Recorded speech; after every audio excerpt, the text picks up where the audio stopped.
Apa hak Komnas HAM mengatakan MUI sembarangan, sudah?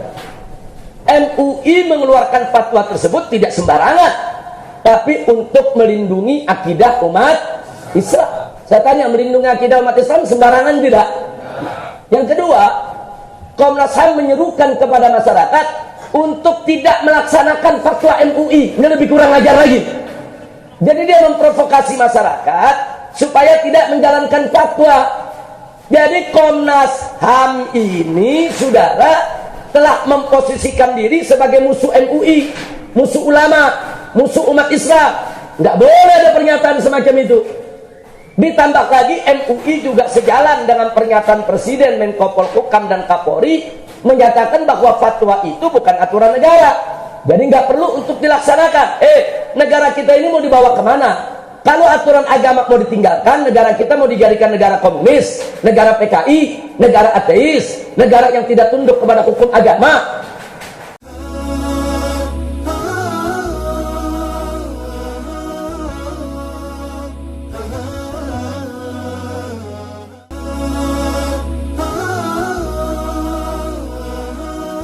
Kemudian ada fitnah dari Komnas HAM. Mereka memberikan pernyataan 7 butir. Nah, di antaranya, saudara, dalam pernyataan Komnas HAM, saudara, mereka menyatakan bahwa MUI jangan memberikan fatwa sembarangan. Ini kurang ajar. Apa hak Komnas HAM mengatakan MUI sembarangan, saudara? MUI mengeluarkan fatwa tersebut tidak sembarangan, tapi untuk melindungi akidah umat Islam. Saya tanya, melindungi akidah umat Islam sembarangan tidak?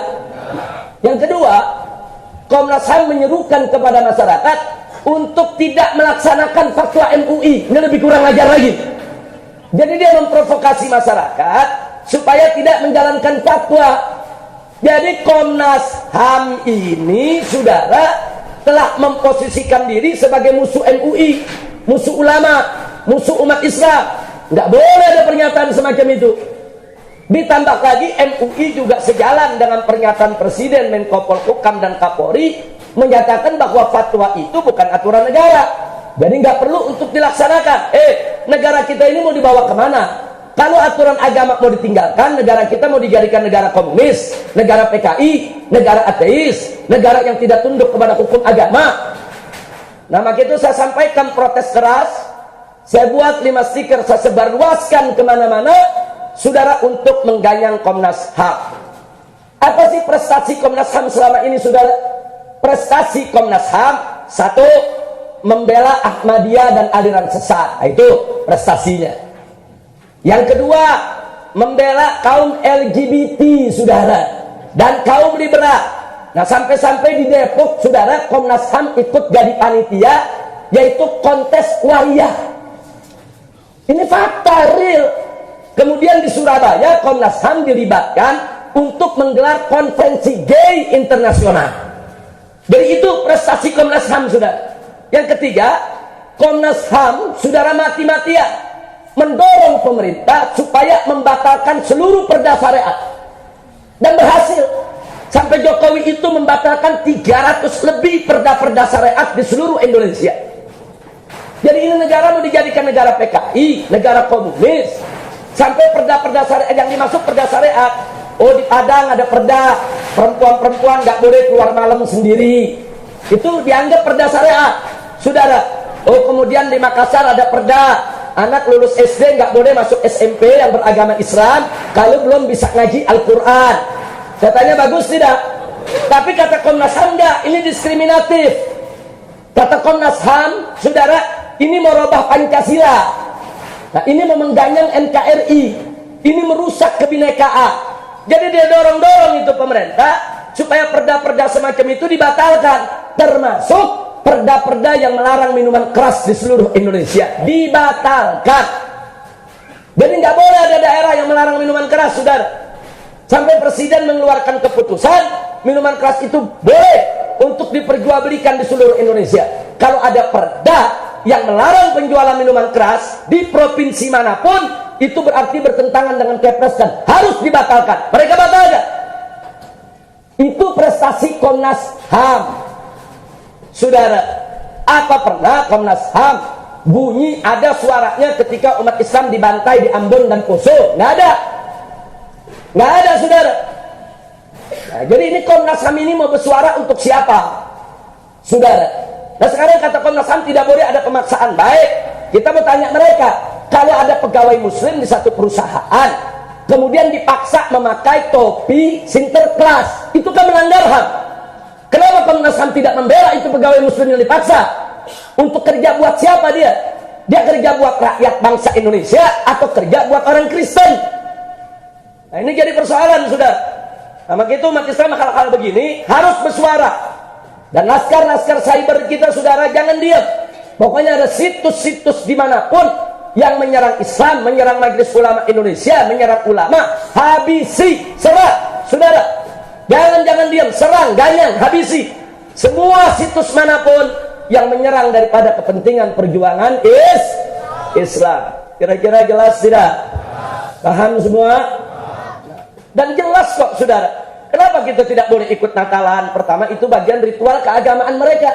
Tadi sudah kita katakan, kita punya prinsip lakum dinukum waliyadin. Tadi juga Allah sudah menyatakan, saudara, di dalam firman-Nya, la talbisul haqqo bil batil. Jangan campur adukan yang hak dengan yang batil. Nggak sampai di situ, saudara.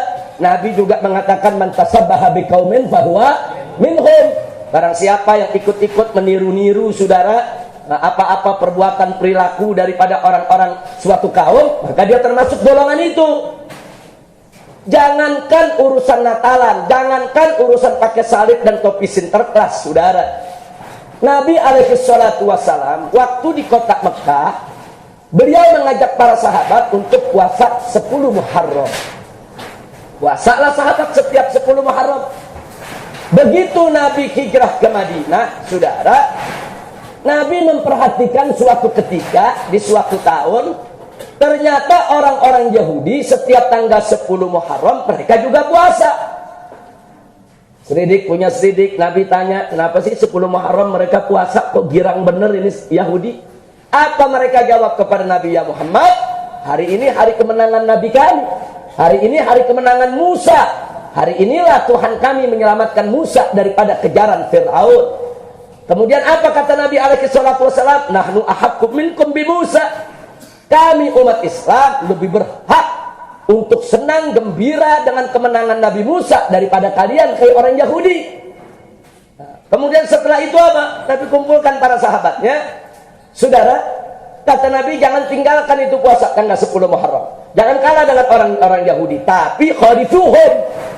Tapi bedakan dengan mereka. Kalau mereka puasa tanggal 10, kita puasa dari sehari sebelumnya. Makanya Nabi ajarin kita puasa tanggal 9 dan 10, atau 10 dan 11, saudara. Sampai puasa kita nggak dikasih sama, saudara. Coba lihat. Oh, kita puasa tanggal 10, Yahudi puasa tanggal 10. Kata Nabi apa? Udah kita tambahin sehari. Biar nggak sama sama mereka. Ini urusan puasa. Tahu-tahu sekarang disuruh pakai, saudara, topi sinterklas. Apa ceritanya? Terus pemerintah biarkan. Kalau pemerintah biarkan, justru kami yang bertanya, di mana pemerintah? Kok diam saja manakala hak asasi manusia yang dimiliki orang Islam dilanggar? Saudara, nah sekarang Menteri Agama juga kita tantang. Kemarin Menteri Agama waktu bulan Ramadan, apa dia katakan, saudara? Saat bulan Ramadan, jangan paksa rumah makan ditutup. Kita umat Islam harus menghargai orang non-Islam yang tidak puasa. Itu kata Menteri Agama. Nah sekarang kita minta Menteri Agama ngomong juga dong. Kalau hari Natal, jangan paksa yang tidak Natal untuk Natalan. Kenapa Menteri Agama nggak ngomong begitu, sudah? Di musim Natal ini, jangan dipaksa orang Islam pakai topi sinterklas. Orang Islam untuk merayakan Natal. Kenapa Menteri Agama nggak bicara begitu? Kenapa Menteri Agama pada saat nyepi di Bali nggak ngomong? Setiap nyepi, bandara jangan ditutup. Karena banyak orang Islam mau pakai pesawat. Jangan paksa dong orang Islam untuk ikut nyepi. Kenapa Menteri Agama nggak ngomong begitu, saudara? Giliran di Bali nyepi, umat Islam dipaksa ikut nyepi. Saudara, nggak ada Menteri Agama mengatakan, hormati dong orang yang tidak nyepi. Nah, giliran lagi Natalan, umat Islam dipaksa untuk Natalan, saudara. Kenapa Menteri Agama nggak mengatakan jangan paksa umat Islam untuk Natalan? Kok diam? Tapi giliran bulan Ramadan, kita minta tutup itu warung di siang hari bulan Ramadan. Hormati yang puasa, dibalikin Menteri Agama. Kita yang mesti hormati orang yang tidak puasa. Ya apa ini negeri, saudara? Saya nggak paham ini negeri mau dibawa kemana, saudara? Mau dibawa kemana? وما ترنم يا الله وما ترنم يا الله في الليل